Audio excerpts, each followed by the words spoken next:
Bom dia, meus irmãos. Saudamos todos em nome de Jesus. Mais uma vez nós estamos aqui, domingo, dia do Senhor, para iniciarmos os nossos trabalhos agora pela manhã com a realização da nossa escola bíblica dominical. Hoje nós vamos seguir com o nosso tema, a grandiosa salvação, parte 3.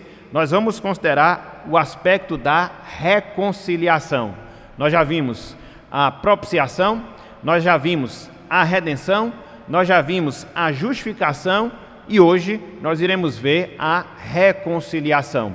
E mais uma vez eu lhes convido a abrirem as suas Bíblias na carta de Paulo aos Coríntios, na segunda carta, capítulo 5. Vamos ler esse texto, que é mais um que trata sobre esse tema, e assim introduzirmos a nossa lição. Segundo aos Coríntios, capítulo 5, versículos 18 até o versículo número 21. Segundo aos Coríntios 5, 18 até o versículo de número 21. Diz o seguinte a palavra do Senhor. Segundo aos Coríntios 5, 18 a 21. Ora, tudo provém de Deus, que nos reconciliou consigo mesmo por meio de Cristo e nos deu o ministério da reconciliação. A saber, que Deus estava em Cristo reconciliando consigo o mundo, não imputando aos homens as suas transgressões, e nos confiou a palavra da reconciliação. De sorte que somos embaixadores em nome de Cristo, como se Deus exortasse por nosso intermédio. Em nome de Cristo, pois, rogamos que vos reconcilieis com Deus. Aquele que não conheceu pecado, ele o fez pecado por nós, para que nele fôssemos feitos justiça de Deus. Até aqui, até o versículo 21, que o Senhor nos abençoe e que Ele aplique em nossos corações a sua santa e gloriosa palavra. Amém. A reconciliação, meus irmãos, minhas irmãs, é um resultado natural da justificação que nós estudamos, da justificação que nós trabalhamos na semana passada. Então, elas estão como que ligadas, uma gera a outra. Quando você entende, como nós vimos na semana passada, o que é a justificação, quando você compreende os desdobramentos práticos da justificação, naturalmente, você vai ser conduzido a aprender acerca da reconciliação. Porque, por causa da nossa declaração de inocência, hoje, meus irmãos, hoje, minhas irmãs, nós estamos em harmonia com Deus. Nós estamos em harmonia com a sua lei. É a justificação no seu sentido prático. Por isso, nós podemos nos relacionar intimamente com o nosso Deus. Por isso, nós podemos manter comunhão com o Senhor. E não é qualquer tipo de comunhão. Não é qualquer tipo de relacionamento. Hoje, meus irmãos, hoje, minhas irmãs, por causa dessa reconciliação, nós fazemos parte da família de Deus, nós fazemos parte da família do Senhor, e o grau de familiaridade, ele é tão próximo, ele é tão íntimo, que hoje nós temos a Deus, que hoje nós temos ao Senhor como nosso próprio Pai. É uma relação paterna, que passamos a ter com Deus em virtude da nossa reconciliação. E essa reconciliação, conforme nós falamos agora há pouco, ela é o resultado natural da nossa justificação. O apóstolo Paulo, aqui nesse trecho de Romanos capítulo 5, ele fala um pouco disso. Eu queria que nós voltássemos mais uma vez a nossa atenção para o capítulo 5 de Romanos, destacando em especial o versículo número 1. Só para mostrar essa ligação que há entre justificação e reconciliação, como uma é resultado natural da outra. Diz o seguinte: justificados, pois, mediante a fé, temos paz com Deus por meio de nosso Senhor Jesus Cristo. Então veja que a nossa justificação, ela nos leva a ter paz com Deus. E é justamente essa paz que permite que nós sejamos reconciliados. Na verdade, essa paz é a própria reconciliação. E ato contínuo, ela vai nos levar para o ambiente familiar. Ato contínuo, ela vai nos fazer filhos e filhas de Deus, nesse nível de comunhão que agora nós desfrutamos com Deus, nesse nível de comunhão que agora nós desfrutamos com o Senhor. Então, cada um desses aspectos que nós estudamos ao longo desses últimos domingos, eles estão intimamente relacionados. Na propiciação, Deus ele aplaca a sua ira em relação aos nossos pecados. Na redenção, nós somos libertos da escravidão do pecado. Na justificação, nós recebemos a declaração de inocência dos nossos pecados.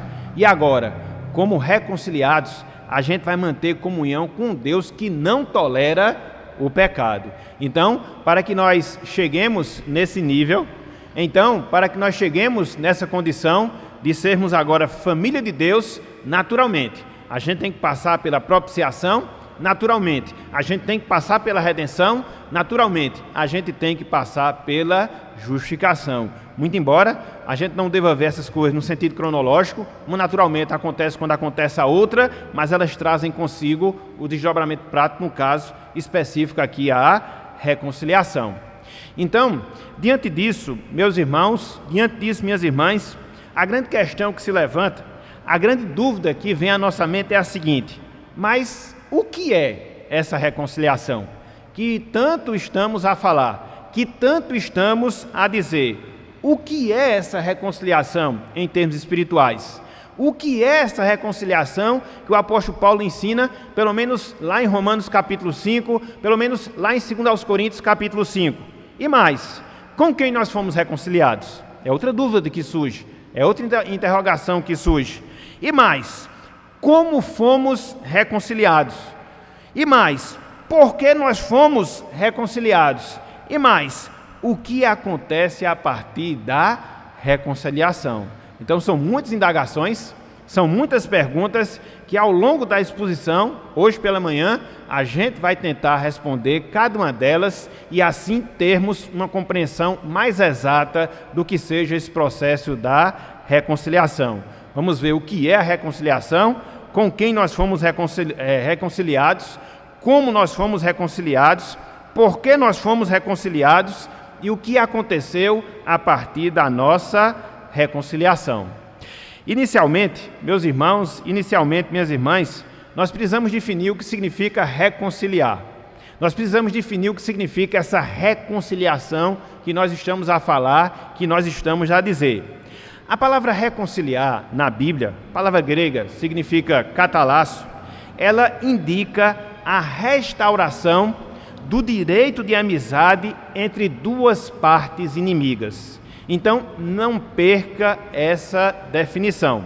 Reconciliar, biblicamente falando, significa a restauração do direito de amizade entre duas partes inimigas. É a restauração do direito de amizade entre duas partes inimigas. Na prática, meus irmãos, meus amigos, consiste na nossa reaproximação com Deus. Consiste em nossa reaproximação com o Senhor. Nós que somos seu povo, nós que somos o seu povo escolhido. Pelo fato de nós estarmos em conflito com Deus por causa dos nossos pecados. Então, é por isso que a Bíblia fala de uma reconciliação. É por isso que a Bíblia fala em reconciliar. Porque em virtude das nossas transgressões, que nós herdamos de Adão, desde o Jardim do Éden, nós estarmos em um conflito recíproco com Deus. Não só do nosso lado em relação a Deus, mas também de Deus em relação a cada um de nós. Vivíamos como que uma inimizade, vivíamos como que uma guerra, vivíamos como um contínuo conflito, seja, repito, nós com Deus, seja Deus em relação a cada um de nós. E aí, dentro desse quadro, dentro dessa realidade, Deus ele intervém e, através do seu Filho, ele nos reconcilia consigo mesmo. Ele restaura a nossa amizade com ele. Uma amizade que havia sido quebrada, uma comunhão que havia sido prejudicada, um conflito contínuo que existia entre nós e o Criador, ele é consertado pela iniciativa divina, a partir da obra de Cristo em nosso favor, a partir do sacrifício de Cristo na cruz do Calvário. E é interessante, porque quando nós lemos a palavra de Deus, não só nesse texto ali de Romanos capítulo 5, no texto de 2 Coríntios capítulo 5, mas em outras passagens a gente vê esse ensino sendo declarado nas Escrituras Sagradas. Olhem só, livro de Colossenses, capítulo 1, versículos 21 e 22. Paulo, de certa forma, ele descreve um pouco dessa situação.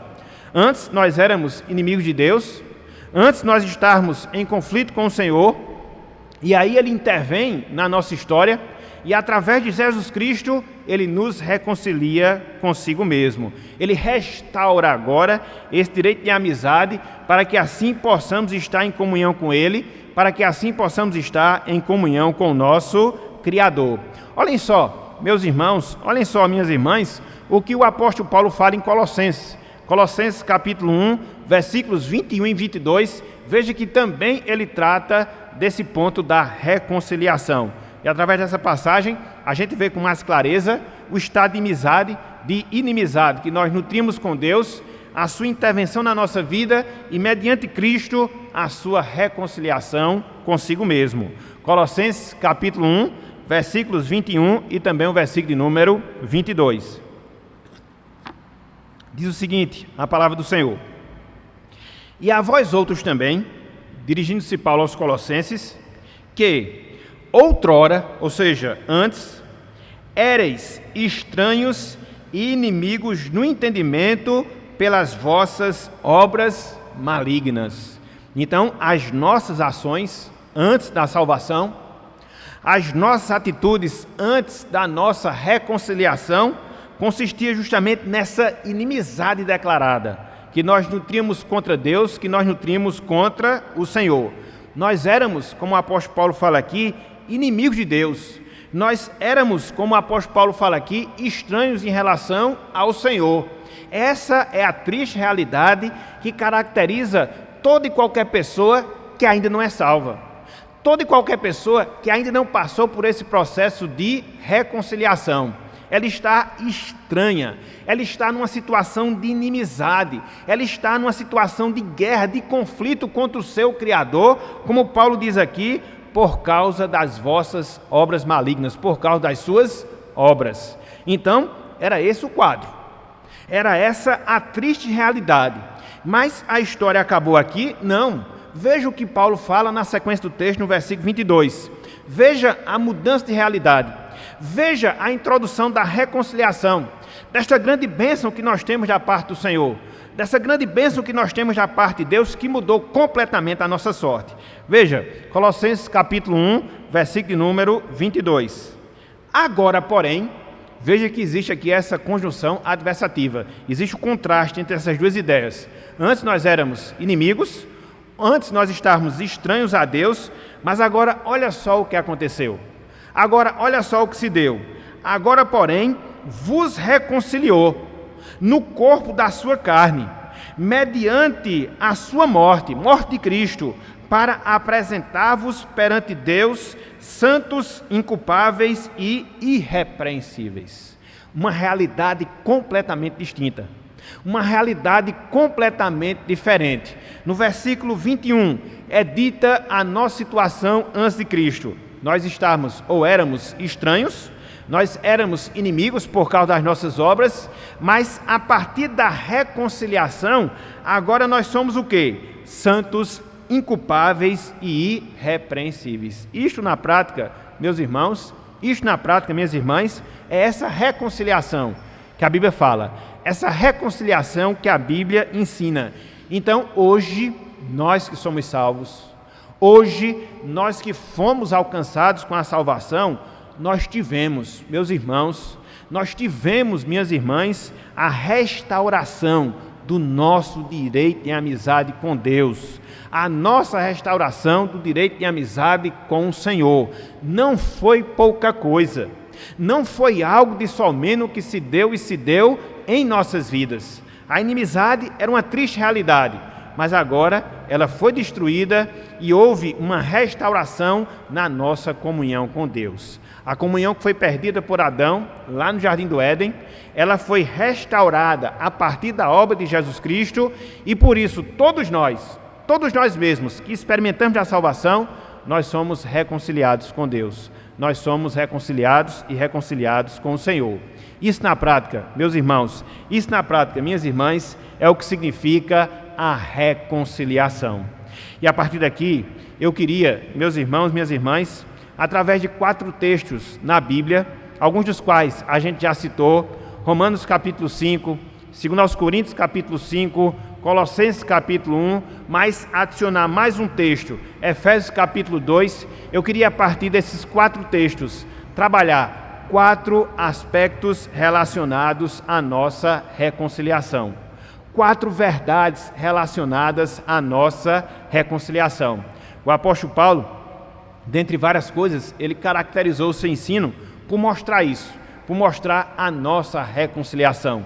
É por isso que ele fala dela em Romanos, é por isso que ele fala dela em 2 Coríntios, é por isso que ele fala dela em Efésios, é por isso que ele fala dela em Colossenses. Podemos dizer que o apóstolo Paulo é o teólogo da reconciliação. Então, a partir desses 4 textos, nós iremos trabalhar 4 aspectos relacionados à reconciliação. E aí, aprofundar o nosso entendimento. E aí, aprofundar a nossa compreensão. Acima de tudo, nos alegrando. Acima de tudo, nos satisfazendo com essa grande bênção que nós temos da parte de Deus, da parte do Senhor. Nós somos reconciliados com o Senhor. Então, vamos ver, a partir desses 4 textos, esses 4 aspectos. Em primeiro lugar, meus irmãos, minhas irmãs, eu queria que nós considerássemos o autor da nossa reconciliação. Quem é o autor da nossa reconciliação? Quem foi que tomou a iniciativa para nos reconciliar? Quem deu o primeiro passo para que essa bênção pudesse ser uma realidade nas nossas vidas? Nós, de certa forma, já respondemos: Deus, o nosso Pai. Mas vamos ver isso na Palavra de Deus? Vamos ver isso na Bíblia Sagrada? Abram, por favor, Romanos capítulo 5. A gente vai ficar sempre passando alguns desses textos para podermos considerar esses aspectos. Romanos capítulo 5, versículo 10. Eu queria destacar a parte inicial desse versículo. Romanos capítulo 5, versículo 10. Veja o que Paulo ensina acerca do autor da reconciliação. Veja o que Paulo ensina acerca de Deus como responsável pela nossa reconciliação. Olha só o que ele diz aqui, meus irmãos. Romanos capítulo 5, versículo 10. Olha só. Porque se nós, quando inimigos, fomos reconciliados com Deus mediante a morte do seu Filho. Fomos reconciliados com Deus. Mais adiante, 2 Coríntios capítulo 5, versículo 18. Também a parte inicial do versículo 18 e a parte inicial do versículo 19. 2 Coríntios 5, parte inicial 18, parte inicial do versículo 19. Veja, Deus o autor da nossa reconciliação. Diz o seguinte a palavra do Senhor. Versículo 18, parte inicial. Ora, tudo provém de Deus, que nos reconciliou consigo mesmo. Versículo 19. A saber que Deus estava em Cristo reconciliando consigo o mundo. O que é que esses trechos eles nos ensinam? Aquilo que nós já falamos.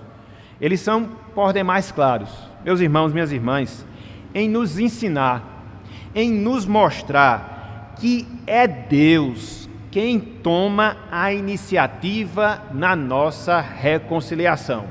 Se há uma verdade forte nessas 3 expressões que nós vimos, versículo 18, versículo 19, capítulo 5 de 2 Coríntios, versículo 10, parte inicial do capítulo 5 de Romanos, se tem uma verdade que esses trechos nos ensinam, é justamente essa.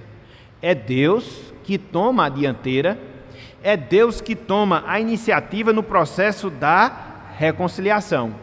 E quando a gente começa a pensar, quando a gente começa a considerar esse fato, a gente chega à conclusão que é compreensível que assim seja, que é compreensível que assim se dê. Por quê? Por causa do pecado, irmãos. Por causa do pecado, minhas irmãs. O pecado, ele quebrou a comunhão que nós tínhamos com Deus. O pecado, ele quebrou a comunhão que nós tínhamos e tínhamos com o nosso Criador. E nesse processo, Deus ele foi a parte ofendida. Porque a Bíblia diz que Deus ele é o Deus 3 vezes santo. E ele não tolera o pecado.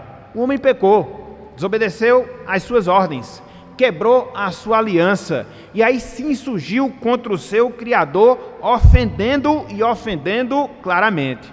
Logo, Deus era quem teria que iniciar esse processo. Ele mesmo, como parte ofendida, teve que iniciar esse processo, porque uma vez que nós éramos pecadores, uma vez que nós éramos incapazes de por nós mesmos nos achegarmos a Deus, quem é que vai fazer isso por nós? O próprio Deus. Quem é que vai agir dessa maneira? O próprio Senhor. Então, é Ele que toma a iniciativa no processo de reconciliação. Hoje nós desfrutamos dessa bênção, não resta a menor dúvida. Hoje nós experimentamos os resultados diretos dessa bênção, não resta a menor dúvida. Mas quem é que inicia esse processo? Quem é que inicia essa reativação de amizade? É o próprio Deus, é o próprio Senhor. É Ele que toma a iniciativa para poder nos reconciliar consigo mesmo. Eu achei interessante uma frase que um servo do Senhor, ele falou acerca desse aspecto no passado.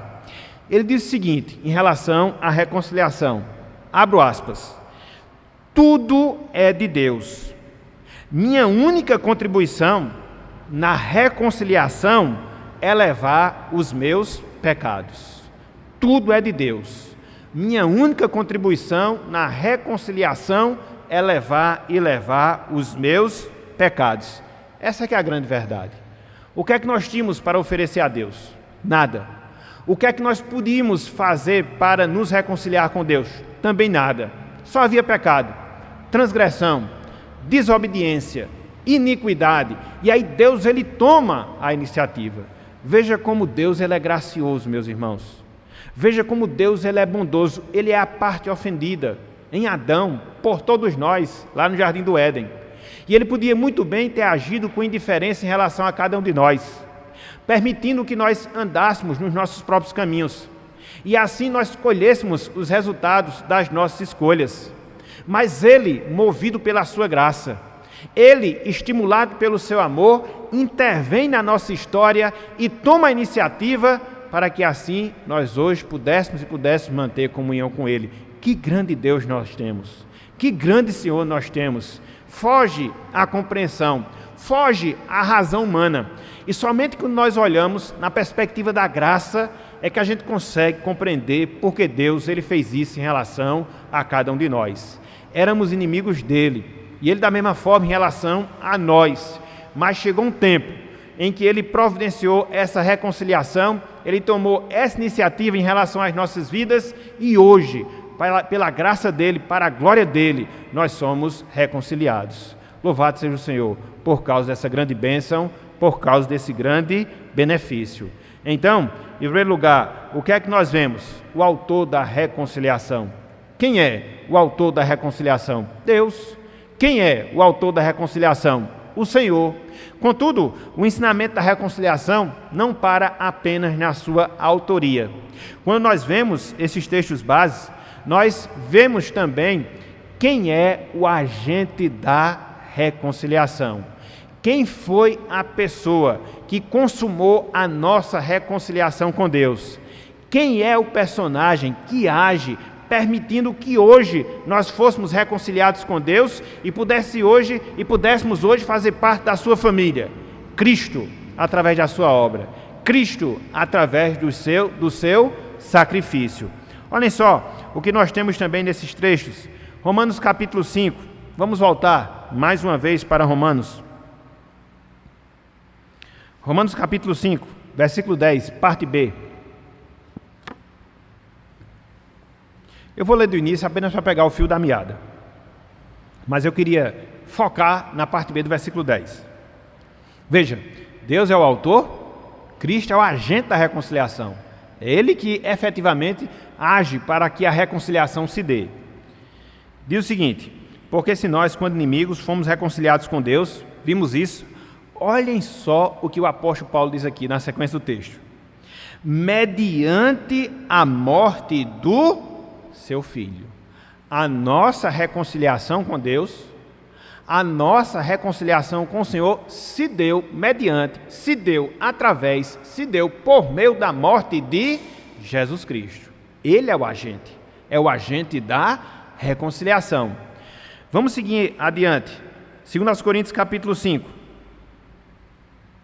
versículo 18. A parte B, muito embora eu vou ler do início, só para pegar mais uma vez a linha de raciocínio, e aí lermos todo o versículo 19. Olhem só o que diz aqui, 2 Coríntios 5, 18, parte B, e todo o versículo 19, mas só para contextualizar, desde o início do versículo 18. Ora, tudo provém de Deus, que nos reconciliou consigo mesmo, veja, por meio de Cristo, e nos deu o ministério da reconciliação.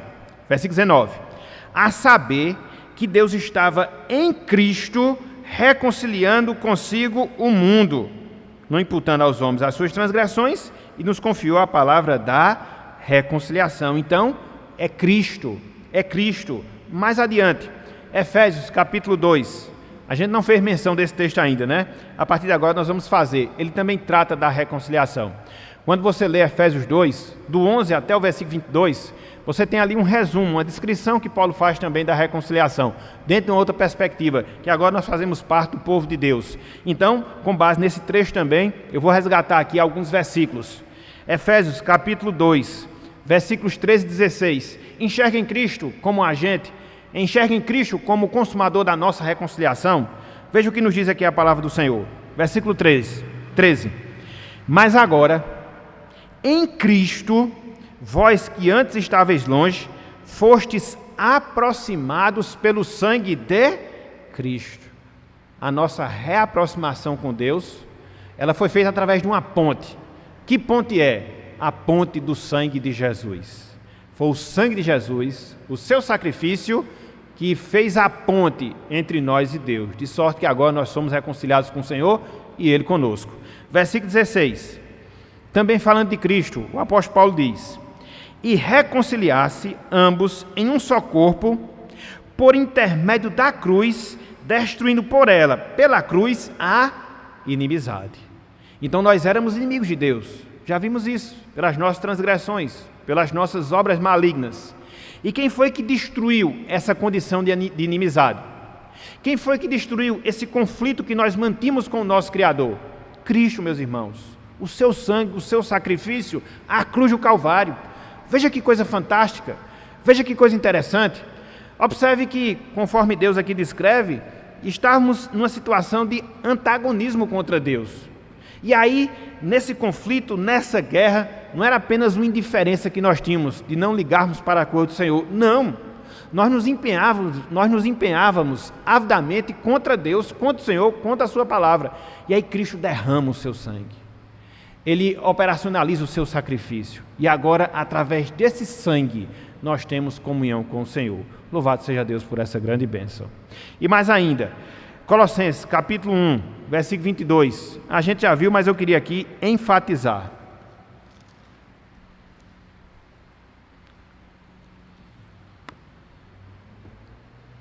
Diz o seguinte, a palavra do Senhor.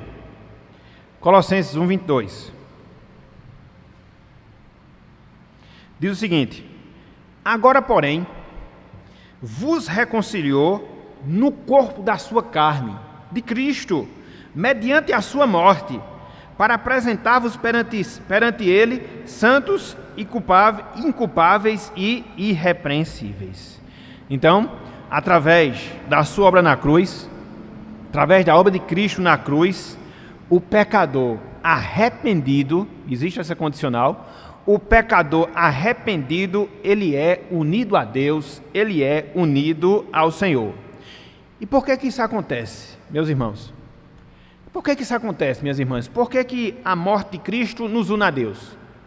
Por que o sacrifício de Cristo nos reconcilia com o Senhor? Simples. Porque quando Cristo estava lá na cruz, quando Ele estava dando a sua vida lá no Calvário, Ele estava assumindo a nossa condição pecaminosa. E Deus estava punindo nele os nossos pecados. Nós é que havíamos transgredido. Nós é que havíamos pecado. Nós é quem estamos numa constante oposição contra Deus. Mas aí o que é que Deus faz? Ele pega todas essas transgressões, ele pega todos esses pecados, transfere para seu Filho, pune no seu Filho os nossos pecados, para que hoje nós pudéssemos estar reconciliados com Ele, nós pudéssemos estar em reconciliação com o Senhor. Se dependesse de nós mesmos, isso era impossível, porque nós não podemos pagar o preço nem pelos nossos próprios pecados. Se não fosse Cristo a sua justiça, se não fosse Cristo a sua retidão, se não fosse Cristo a sua santidade, era impossível, meus irmãos, nós estarmos reconciliados com o Senhor. Era impossível. Então, Ele o fez sofrendo o preço pelos nossos pecados. Ele o fez porque Deus imputou nele os nossos pecados. Ele experimentou o castigo que estava reservado a nós, para que mediante o seu sacrifício, nós pudéssemos ser reconciliados com o Senhor. Volte um pouco lá para 2 Coríntios capítulo 2. Veja o que o apóstolo Paulo fala no versículo 21, em relação a Jesus Cristo. Veja como através do seu sacrifício, ele de fato efetivou a nossa reconciliação. 2 Coríntios capítulo 5, versículo 21.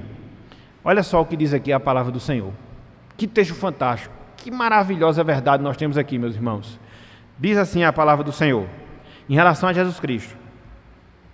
Aquele que não conheceu o pecado, porque Cristo não pecou, nem em palavras, nem em pensamentos, nem em ações, nem em motivações, aquele que não conheceu o pecado, Ele, Deus, o fez pecado por nós. Cristo não era pecador, mas Deus o tratou como pecador, para quê? Para que nele, em Cristo, fôssemos feitos justiça de Deus, fôssemos declarados inocentes pelo Senhor. Então foi Cristo, e é tão somente Cristo que faz isso. É por isso que nós não temos intermediadores entre nós e Deus. É por isso que nós não precisamos de mais ninguém senão de Cristo. É por isso que Cristo, somente Ele, é o autor da nossa salvação. É o único que nos leva a Deus. É o único que nos conduz ao Senhor. É o único que nos reconcilia com Deus, porque foi Ele, Cristo, através do seu sacrifício, que possibilitou essa bênção em nossas vidas. Quando eu vejo essa declaração que o apóstolo Paulo faz em relação a Jesus Cristo, aqui no versículo 21, que aquele que não conheceu o pecado, Deus o fez pecado por nós, me vem à mente todo o sistema de sacrifícios que nós encontramos no Antigo Testamento, em especial que nós encontramos no livro de Levítico. Não sei se vocês já tiveram ali a oportunidade de ler, a gente até já passou, né, na leitura sequencial, mas lá no livro de Levítico nós vemos todo o sistema de sacrifícios do Antigo Testamento, e via de regra se utilizava um animal nesse sacrifício, e quando acontecia o cerimonial para pagamento dos pecados, para sacrifício em favor dos pecados, chegava a pessoa que tinha os seus pecados cometidos, junto com o seu animal, ela colocava a sua mão sobre a cabeça do animal, e aquele animal, ele era sacrificado. O que é que isso indica? Que os pecados daquela pessoa, em termos de figura, em termos de ilustração, foram repassados para aquele animal que era inocente, que não havia pecado, e ele morre para que aquele pecador pudesse ter o seu perdão. Então, o que é isso, meus irmãos? Lá no Antigo Testamento, é uma figura de Cristo. O que é isso? É uma ilustração da obra de Jesus Cristo. A semelhança dos animais lá no Antigo Testamento, que eram mortos inocentemente, a semelhança dos animais, onde tinha os seus pecados transferidos para Ele, Cristo fez por nós, na cruz do Calvário. Ele era inocente, Ele não havia pecado, mas Deus transferiu para Ele os nossos pecados, e Ele mesmo na sua inocência foi punido pelos nossos pecados, para que hoje nós pudéssemos ser reconciliados com Deus. Veja que coisa fantástica, veja que coisa maravilhosa. É por isso que a gente precisa ter uma noção mais aprofundada da nossa salvação. Via de regra, a gente tem um pensamento muito generalizado. Sou salvo, mas como você foi salvo? O que foi que se deu para que você fosse salvo? Às vezes a gente não sabe explicar isso em detalhe. Daí a necessidade de podermos estar considerando temas como esse. Então, a partir desses versos, o que nós encontramos?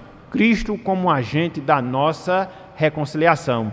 E aqui eu queria fazer uma citação de Martinho Lutero, fantástica, em relação a esse ponto, em relação a esse benefício de Cristo ter sido sacrifício para que nós pudéssemos ser reconciliados com Deus.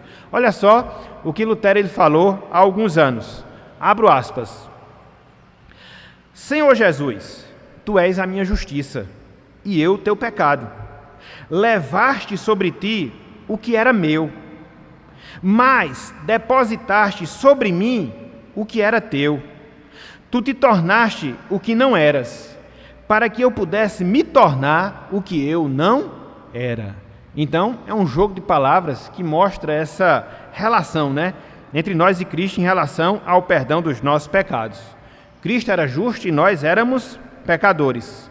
Cristo levou sobre si o meu pecado, mas depositou na minha vida a sua justiça.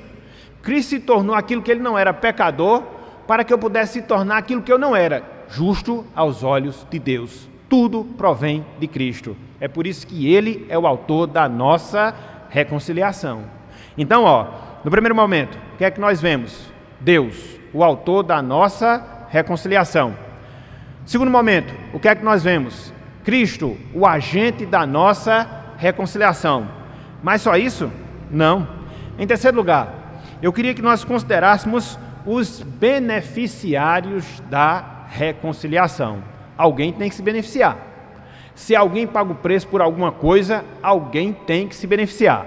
Como eu gosto sempre de dizer, nada vem de graça. Alguém paga o preço. E aí nós vimos no ponto anterior que foi Cristo que pagou o preço. Mas Ele pagou o preço da sua reconciliação com Deus para quem? Quem é que se beneficia disso? É o que a gente vai ver, pelo menos através de 2 textos. Abram aí, por favor. Romanos capítulo 11. Romanos capítulo 5, versículo 11.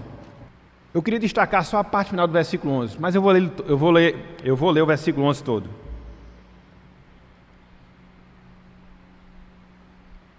Diz o seguinte a palavra do Senhor: E não apenas isto, mas também nos gloriamos em Deus, por nosso Senhor Jesus Cristo, por intermédio de quem recebemos, Paulo e os romanos para os quais ele escreve, agora a reconciliação.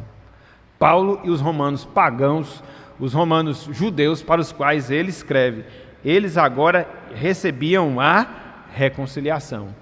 Mais adiante, Colossenses capítulo 1, versículo 22, também a parte final. Colossenses 1, 22. Quem é o beneficiário? Ou quem são os beneficiários? Colossenses 1, 22, parte B. Diz o seguinte: Agora, porém, vos reconciliou no corpo da sua carne, mediante a sua morte. E aqui o destaque: para apresentar-vos perante ele santos, inculpáveis e irrepreensíveis. Então, quem são os beneficiários da reconciliação? São os pecadores remidos. São os pecadores salvos, que desfrutam da bênção e da bênção da reconciliação. Eles que desfrutam desse grande benefício. Antes da reconciliação, conforme nós falamos desde o início, nós éramos inimigos de Deus. Antes da reconciliação, nós estávamos alheios a qualquer vida espiritual, a qualquer coisa espiritualmente falando. Éramos completamente indiferentes às coisas espirituais. E aí, não obstante a nossa rebeldia, Deus, ele se reconcilia conosco na base da obra de Jesus Cristo, e por isso nós somos hoje beneficiários deste grande presente, dessa grande bênção.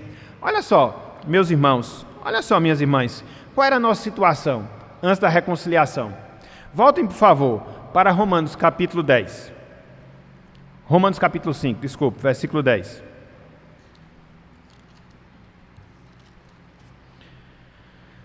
Veja a nossa situação. Só a parte inicial. Diz o seguinte: porque se nós, quando inimigos, essa era a nossa condição. Por isso nós somos beneficiários da reconciliação. Olha mais acerca dessa condição que Paulo fala. Vá lá para Efésios, por favor, Efésios 2, mais uma vez. Efésios 2. Aqui você encontra uma descrição perfeita daquilo que nós éramos antes da reconciliação.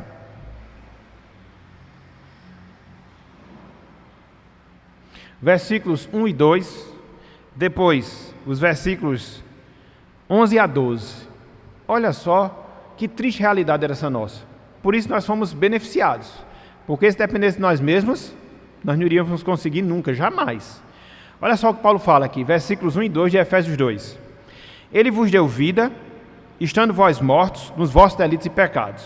Então estávamos mortos, tanto nos nossos delitos, como também nos nossos pecados, nos quais andastes outrora, segundo o curso deste mundo, segundo o príncipe da potestade do ar, do espírito que agora atua nos filhos da desobediência. Essa era a nossa condição espiritual. Filhos da desobediência. Filhos da desobediência de Deus. Ele nos ordenava andarmos por um caminho, fazíamos outro. Ele desejava um propósito para a nossa vida, tínhamos outro. E assim era a realidade da nossa vida, a triste realidade da nossa vida. Mais adiante, versículo 11, do mesmo capítulo 12. Portanto, segue Paulo, lembrai-vos de que, outrora, ou seja, antes, vós, gentios na carne, chamados incircuncisão por aqueles que se intitulam circuncisos na carne por mãos humanas. Verso 12. Naquele tempo, ou seja, no tempo que vocês ainda não eram salvos, no tempo em que vocês não foram ainda reconciliados com Deus, olha só o que Paulo dizia, olha só o que Paulo disse aqui.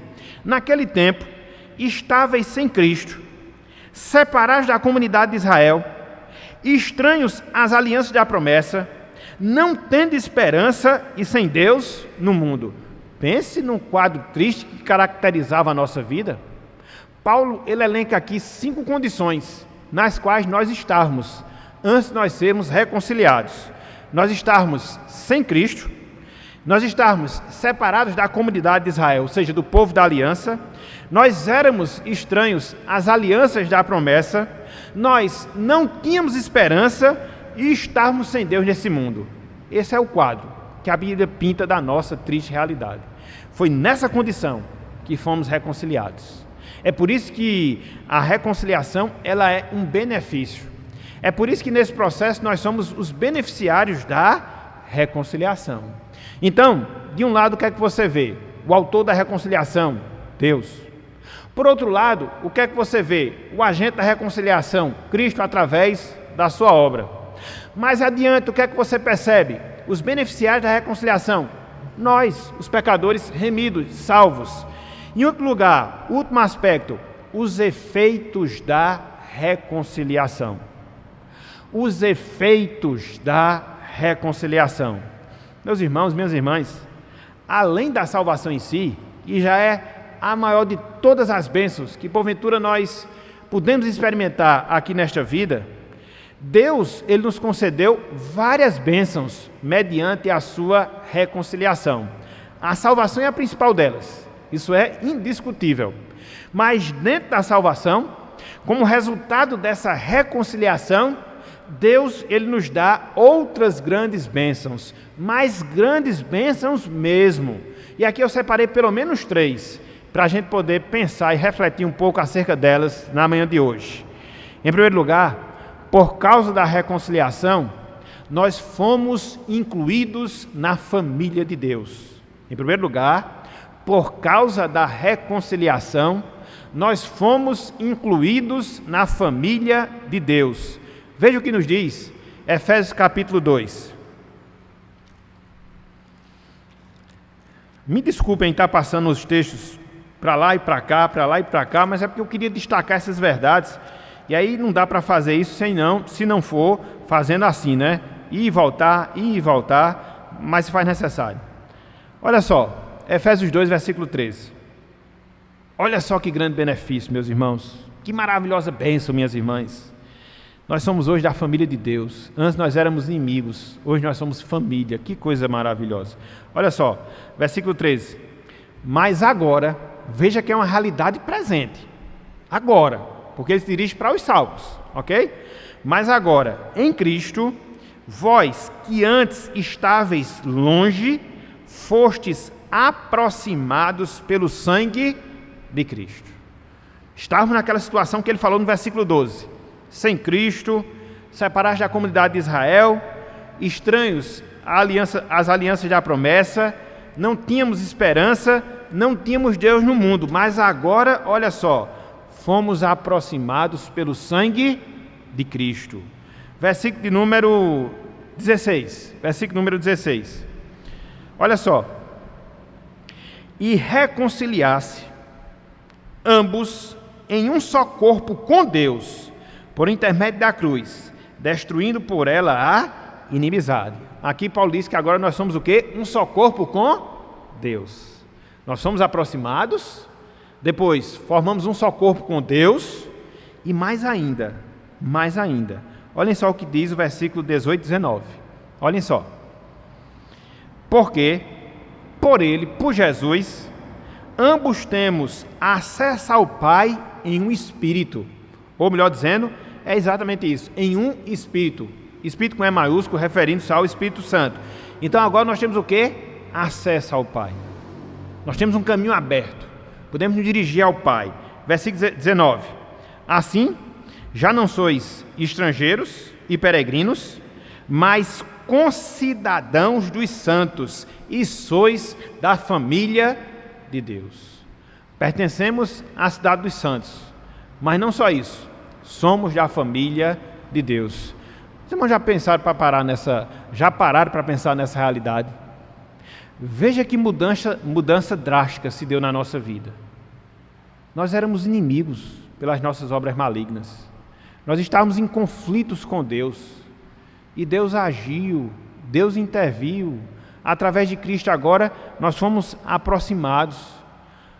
Agora nós fazemos parte da cidade dos santos. Agora nós somos família de Deus. Que mudança fantástica Deus operou na nossa vida. Isso é o que ele fala, meus irmãos, do que é a salvação. É por isso que eu sempre gosto de dizer, e nunca vou me cansar de falar, de tudo, de todas as bênçãos, de todos os privilégios, que porventura um ser humano vai experimentar ou experimenta nessa vida, nada, absolutamente nada se iguale à salvação. Nada, absolutamente nada se iguale à salvação. Mas deixa eu aprofundar essa questão, porque você vê aqui o apóstolo Paulo ensinando-nos que através de Cristo, hoje nós somos família de Deus. E aí você ser família de alguém, a depender do grau de parentesco, você pode ser uma família distante, um segundo primo, segundo tio e assim sucessivamente. Mas aí quando você vai ver no sentido espiritual, essa familiaridade agora que nós temos com Deus é no nível mais profundo possível. Por quê? Porque agora nós somos filhos de Deus por recriação espiritual. Olha só o que Paulo fala, lá em Romanos capítulo 8. Então não é só a questão de você ser família, mas dentro do contexto familiar, você ser filho, você ter essa intimidade, é um privilégio muito grande mesmo. Romanos capítulo 8, versículos 14 a 17. Romanos capítulo 8, versículos 14 a 17.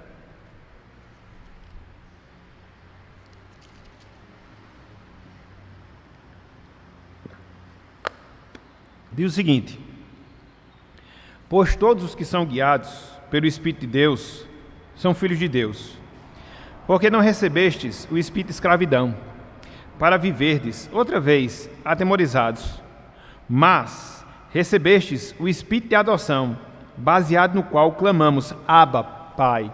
Então nós fomos adotados, família de Deus, mas desfrutamos dos mesmos privilégios de um filho natural, como acontecia dentro do contexto do Império Romano. E aí Paulo ele segue: o próprio Espírito testifica com o nosso Espírito que nós somos o quê? Filhos de Deus. Ora, se somos filhos, somos também herdeiros. Herdeiros de Deus e co-herdeiros de Cristo, com Cristo. Se com Ele sofremos, também com Ele seremos glorificados. Então nós somos filhos de Deus. Existe essa diferenciação. Alguns, aqueles que são reconciliados, eles se tornam filhos de Deus. Não só são membros de sua família, mas têm a Deus agora como seu pai. São seus filhos a partir de agora.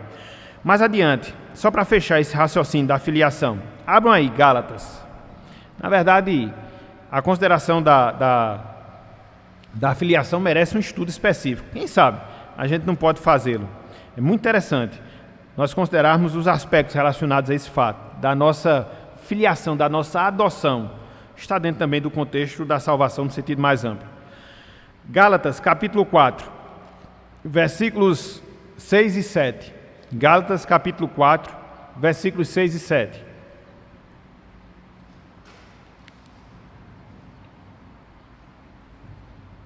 Na verdade, 5, 6 e 7. Olha só o que diz aqui. Versículo 5.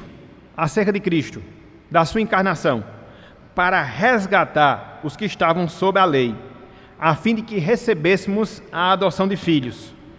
E porque vós sois filhos, enviou Deus ao nosso coração o Espírito de seu Filho, que clama, Abba, Pai. De sorte que já não és escravo, porém filho, e sendo filho, também herdeiro por Deus. Todo filho tem direito a uma herança. Se nós somos filhos de Deus, nós também teremos direito à nossa herança. E qual é a nossa herança? Será nesta vida? Não. Neste mundo? Não. Bens materiais? Não. Mas a nossa herança é a nossa pátria celestial. A nossa herança é morar na cidade celestial. Essa é a herança principal que Deus destinou a todos aqueles que são seus filhos e suas filhas. Louvado seja Deus também por isso. Então, em primeiro lugar, o primeiro benefício da reconciliação, nós fomos incluídos na família de Deus, a tal ponto agora que nós somos filhos de Deus. Em segundo lugar, a segunda bênção, nós fomos feitos embaixadores de Deus. Nós fomos feitos embaixadores de Deus aqui neste mundo. Veja o que diz Paulo, lá em 2 Coríntios 5. Vamos voltar mais uma vez.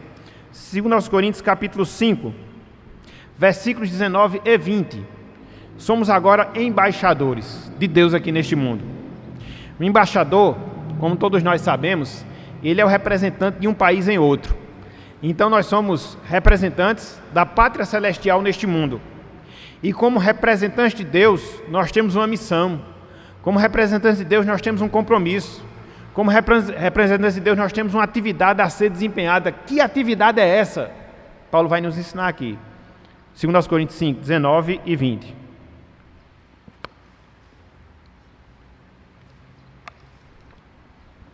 Diz o seguinte: a saber, que Deus estava em Cristo, reconciliando consigo o mundo, não imputando aos homens as suas transgressões. Preste atenção nessa última frase. E nos confiou a palavra da reconciliação. Verso 20. De sorte que somos embaixadores em nome de Cristo, como se Deus exortasse por nosso intermédio. Em nome de Cristo, pois, rogamos que vos reconcilieis com Deus. Olha que obra fantástica. Olha que obra maravilhosa. Fomos reconciliados para hoje nós sermos instrumentos no processo de reconciliação. Deus, ele reconcilia consigo mesmo o pecador. E quando esse pecador, ele é reconciliado com Deus, Deus designa esse reconciliado para que ele possa ser instrumento nas mãos de Deus, com o intuito de reconciliar outros pecadores com Deus. É um círculo virtuoso que nós temos aqui sendo ensinado pelo apóstolo Paulo. Um ciclo virtuoso que nós temos aqui ensinado pelo apóstolo Paulo. Então, nós temos esse privilégio. E conforme Paulo aqui nos ensina, na medida em que nós pregamos o Evangelho, na medida em que nós anunciamos a palavra do Senhor, exortando aos pecadores que eles se reconciliem com Deus, nós estamos fazendo como se Deus estivesse fazendo. Nós somos seus representantes. Ele nos confiou a sua mensagem, Ele nos confiou o seu Evangelho, e na medida em que nós anunciamos esse Evangelho, nós estamos desempenhando a tarefa para a qual Deus ele nos reconciliou consigo mesmo. Somos embaixadores da sua reconciliação. É por isso que a gente não pode ficar calado, meus irmãos. Às vezes, a mensagem do Evangelho para o pecador é ofensiva. Afinal de contas, mostrar que ele está em um estado de inimizade contra Deus não é fácil. Sob o ponto de vista humano, isso parece ser até uma mensagem ofensiva, mas ela é importante porque foi essa a mensagem que Deus nos chamou para fazer. E com amor, com sinceridade, com fidelidade, nós temos que fazê-la. Do contrário, nós não estaremos desempenhando a nossa função de embaixadores de Cristo aqui nesta vida. E mais cedo ou mais tarde, Deus nos pedirá conta. dos dons, dos talentos e do compromisso ao qual Ele nos responsabilizou para que nós pudéssemos desempenhá-lo ao longo da nossa vida aqui na terra. Então, mas nós precisamos mesmo encarar com seriedade esse privilégio que Deus deu a cada um de nós. Eu sempre gosto de dizer que cada bênção que Deus nos concede, ela traz consigo uma responsabilidade. Neste caso específico, a bênção é nós sermos instrumentos de Deus na reconciliação. A responsabilidade se constitui no compromisso que nós temos de levar esse evangelho da reconciliação. E muitas vezes nós nos silenciamos, muitas vezes nós não nos dispomos a falar e as pessoas permanecem num estado de inimizade e conflito contra Deus. Deus nos comissionou para isso. Ele podia ter disponibilizado outro método, ter enviado anjos para pregar o evangelho, ele poderia fazer o que ele quisesse. Contudo, foi da sua vontade, foi do seu propósito que nós fôssemos separados para esse objetivo. Então, é uma responsabilidade nossa, meus irmãos. E ninguém pode fazer senão a Igreja de Cristo aqui na terra.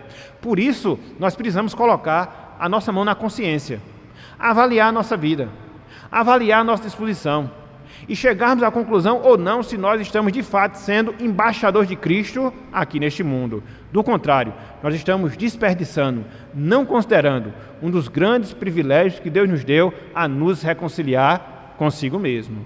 Então, nós fomos feitos embaixadores de Deus, fomos incluídos à família de Deus e, em terceiro lugar, nós fomos assegurados da nossa salvação.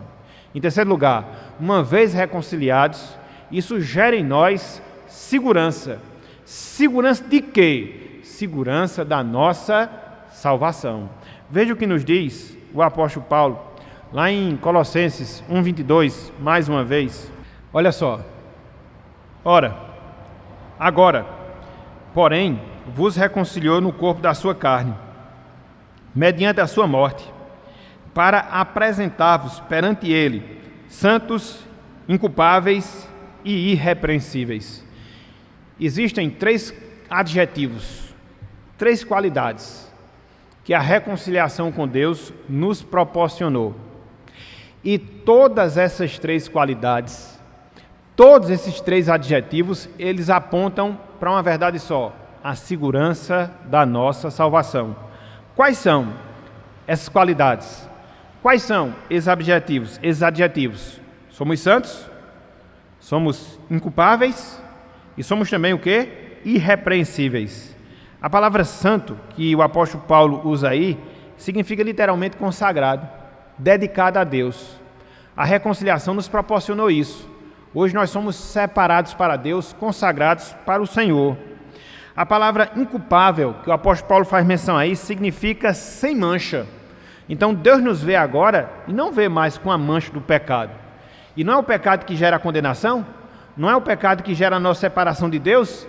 Se Deus não nos vê esse pecado, se Deus não vê esse pecado em nós, o resultado imediato é que a salvação será algo seguro para cada um de nós. E depois, Paulo fala em irrepreensível. Significa aqui, literalmente, livre de condenação. Livre de condenação. Então, a salvação é a realidade, meus irmãos, é a nossa vida. Por essas descrições que nós temos aqui, santos, inculpáveis e irrepreensíveis. Somos consagrados a Deus, somos sem mancha sob o ponto de vista espiritual e estamos livres e livres de condenação. A nossa salvação é segura. A nossa salvação é segura. Mais adiante, Romanos capítulo 5, versículo 10, parte B. E nesse verso a gente vai concluir aqui as considerações bíblicas. Vamos só fazer o arremate. Romanos capítulo 5, versículo 10. Quero destacar só a parte final do versículo 10. Ele diz, desde o início: porque se nós, quando inimigos, fomos reconciliados com Deus mediante a morte de seu Filho, muito mais, estando já reconciliados, olha a certeza, olha a segurança de quem já está reconciliado. Olha o que Paulo diz: seremos salvos pela sua vida. É uma certeza que existe no seu coração. O seremos aqui é porque a salvação, no sentido definitivo, não se deu ainda, vai se dar. Mas, num certo sentido, a salvação já é uma realidade na nossa vida. Porque nós somos santos, somos inculpáveis, somos irrepreensíveis. Agora, a consumação da nossa salvação, a nossa presença, a nossa estada na presença de Deus se dará ainda. Então, nesse sentido, seremos salvos. Mas a salvação já é uma realidade. É aquilo que vez por outro nós falamos. É aquele dilema do agora, ainda não. Somos salvos, mas não somos salvos ainda no sentido definitivo da palavra. Mas essa segurança, ela já repousa sobre nós. Essa certeza, ela já faz parte da nossa vida. Então, o terceiro resultado, a terceira consequência da reconciliação é que nós somos assegurados e assegurados da nossa salvação. Então, são três benefícios.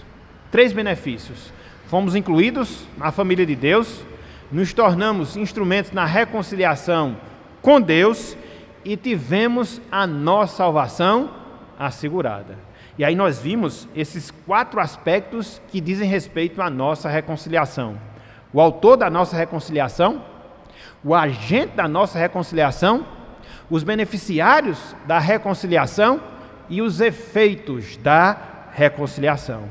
E quando você para, meus irmãos, quando você para, minhas irmãs, e reflete sobre essas coisas, qual a conclusão que você chega? Dentre várias, quão grande é a nossa salvação. É por isso que ela é algo grandioso, é por isso que ela é algo fantástico, porque também ela pode ser entendida como uma reaproximação que nós temos com Deus, uma reaproximação que nós temos com o Senhor. Não é qualquer reaproximação, mas uma reaproximação que garante paz, é uma reaproximação que garante harmonia, é uma reaproximação que garante fazermos parte da família de Deus, mas não só isso, é uma reaproximação que nos faz filhos de Deus aqui na terra, para todo sempre.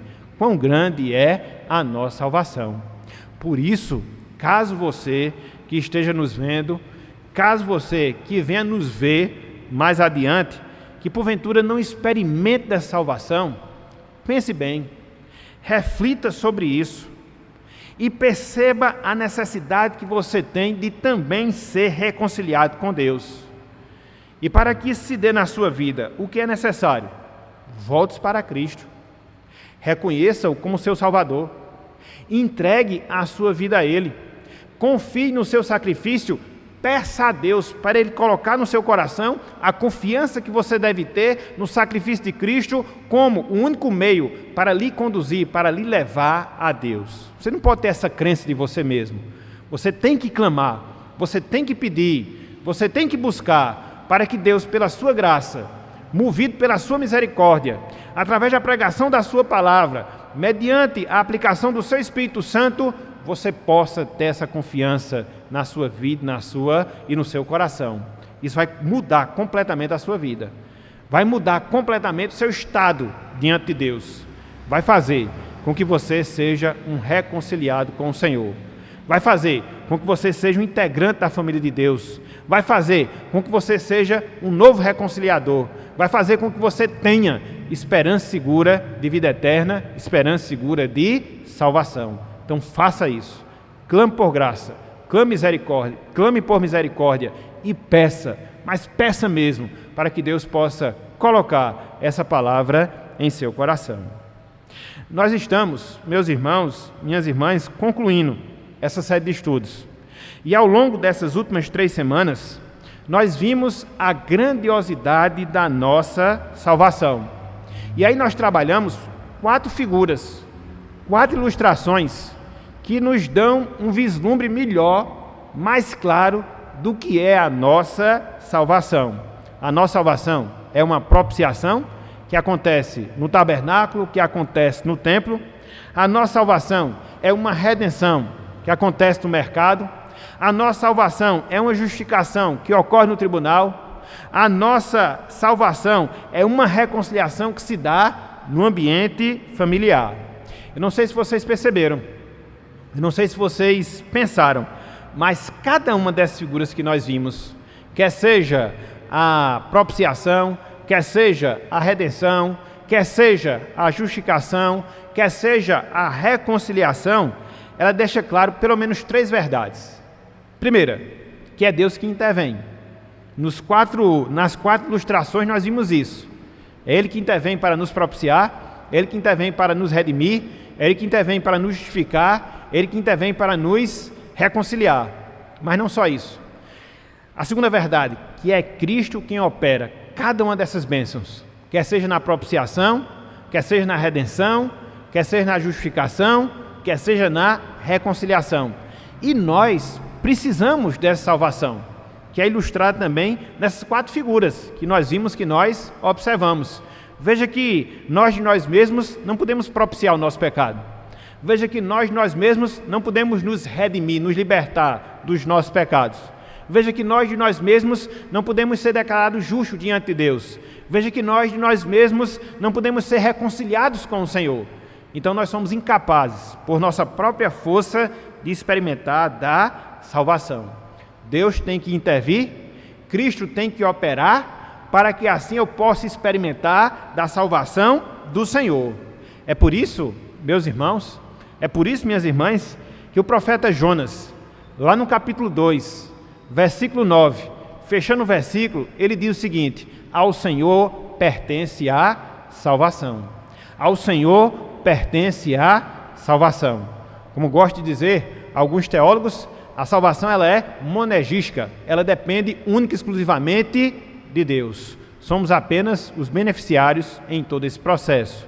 Deus, ele recebe toda a honra, Deus, ele recebe toda a glória, porque através da sua graça, através da sua misericórdia, através do seu amor, através da sua bondade, é que nos proporciona em Cristo a nossa salvação.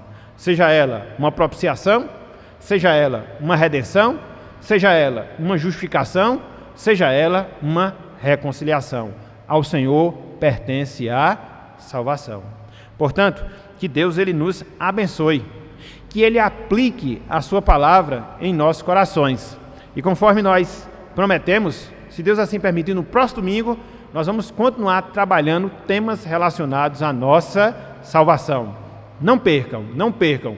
Vão ser estudos bem instrutivos para o nosso crescimento e desenvolvimento espiritual. Então, que Deus nos abençoe, que Ele aplique a sua palavra e que cada vez mais nos alegremos e cada vez mais possamos nos satisfazer com a salvação que nós temos em Cristo Jesus para a glória de Deus. Que Ele nos abençoe e que Ele aplique a sua palavra em nossos corações. Amém.